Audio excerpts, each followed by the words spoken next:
Welcome ஆபிதாரியன் channel. இன்றைக்கி வந்து சேமியா செய்ய போகிறோம், பாயாசம் செய்ய போகிறோம். அது பேனிம்பாங்க அதுக்கு. இந்த சேமியா வந்து ரொம்ப நைஸாக இருக்கும்.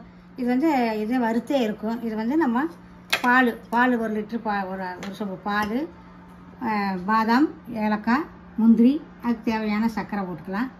வந்து இது வந்து பால்லையே வேக வைக்கணும். சீக்கிரம் வந்து 5 நிமிஷத்து வேலை தான் இது. இது இப்போ கட் பண்ணி காட்டுறோம் பாருங்கள். சேமியாவை பேனிம்பாங்க இதுக்கு. இது அவ்வளோ ருசியாக இருக்கும். குழந்தைங்க நல்லா விரும்பி சாப்பிடுவாங்க. சேமியா இந்த அணி சேமியா மாதிரியெல்லாம் இல்லை. இதுக்குன்னே பாருங்கள் எவ்வளோ அப்படியே திக்க அல்வா மாதிரியாக இருக்குது பாருங்கள். அதுலேயே கொஞ்சம் மில்க்மேடும் போடணும், சுகர் போடணும். பாருங்கள், அது பார்த்தாலே ஒரே நல்லாயிருக்கும் சாப்பிட. குழந்தைங்க ரொம்ப விரும்பி சாயந்தரம் சாப்பிட்டு கொடுக்கலாம். ஸ்கூல் விட்டு வந்தது. இதில் அவ்வளோ சத்தும் இருக்குது. இது நெய் முதலே வறுத்து வச்சுருக்குறாங்க நெய்யிலேயே. நமக்கு ஜாஸ்தியாக வேலையே இல்லை இந்த வேலை. இது வந்து பேனிம்பாங்க.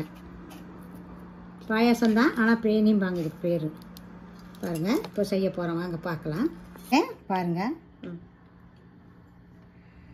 நெய் ஊற்ற போகிறோம். 3 ஸ்பூன் நெய் ஊற்றிருக்கிறோம். நெய் காய்ச்சிட்டு இருக்கும். ஒரே ஒரு பட்டை போடுறோம். ஒரு பட்டை, அது கூட ஏலக்காய், முந்திரி, பாதாம் எல்லாம் போட்டு வறுக்கிறோம். நல்லா செவக்க வறுத்து சில்லர் பாத்திரனால கொஞ்சம் கிளறிட்டே இருக்கணும். அது நல்லா முருன்னு ஆனது. பால் ஒரு சொம்பு ஊற்றி நல்லா பால் கொதிச்சது. அப்புறம் அந்த சேமியா போட்டு, சேமியா சீக்கிரம் வெந்துடும். அதனால் பால் கொதிக்க வரைக்கும் கிளறிட்டே இருக்கணும். பால் ஒரு சொம்பு ஊற்றுறோம். பால் நல்லா கொதித்து வரணும். பால் வச்சுக்கிறோம். சுகர் பார்த்தனால கிளறிட்டே இருக்கணும், இல்லைன்னா அடி பிடிச்சிடும். கொஞ்சம் கொதிக்கணும். பால் கொதிச்சது அந்த சேமியாவை போட்டு நல்லா கிளறணும். இப்போ பால் கொதித்து வரட்டுங்க, காட்டுறோம். ஒரு 5 நிமிஷம் பால் கொதிச்சு பாருங்கள். இப்போ இந்த சேமியாவை அப்படி கூட போடணும் கொஞ்சம் கொஞ்சமாக. ஒரு 2 செகண்டில் இது வெந்துடும். இது கூட ஒரு கொதி வந்தது.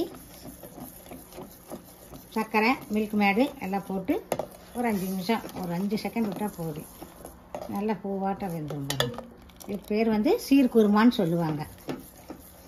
அவ்வளோ ருசியாக இருக்கும். 2 எவ்வளோ வேணுமோ அவ்வளோ போட்டுக்கலாம்.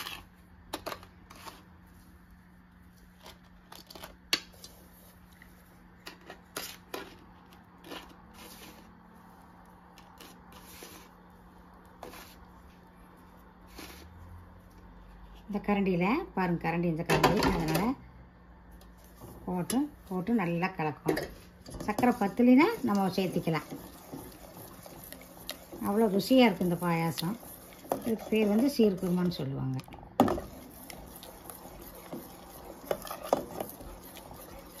ரெண்டு செகண்ட் விட்டுதே ஒரு ஸ்பூன் மில்க் மேடை போட்டிங்கன்னா அவ்வளோ ருசியாக இருக்கும்.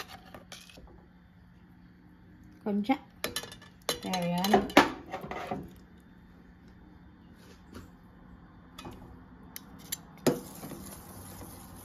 பாருங்கள், அவ்வளோ நல்லா இருக்குது பாருங்கள். குழந்தைங்க அப்படியே கொடுத்தா சாயந்தரம் ஸ்கூல் விட்டு வந்தால் நல்லா டேஸ்ட்டாக குடிச்சுக்குவோம். உடம்புக்கும் சத்து, நல்லது. இது சீர்குருமா ரெடி ஆயிடுச்சு பாருங்கள். பாயாசம் ரெடி ஆயிடுச்சு. இது பாயாசம்னு சொல்லலாம், சீர்குருமான்னு சொல்லலாம். இது அவ்வளோ டேஸ்ட்டாக இருக்குது. அந்த பாயாசத்துக்கு இதுக்கு அவ்வளோ ருசி. இது வேறு மாதிரியா, அது வேறு மாதிரியா. குழந்தைங்க இது ரொம்ப விரும்பி சாப்பிடுவாங்க. இல்லை பாதாம், திராட்சை, முந்திரி எல்லாம் சேரனால ரொம்ப நல்லாயிருக்கும். சாப்பிட்லாம்.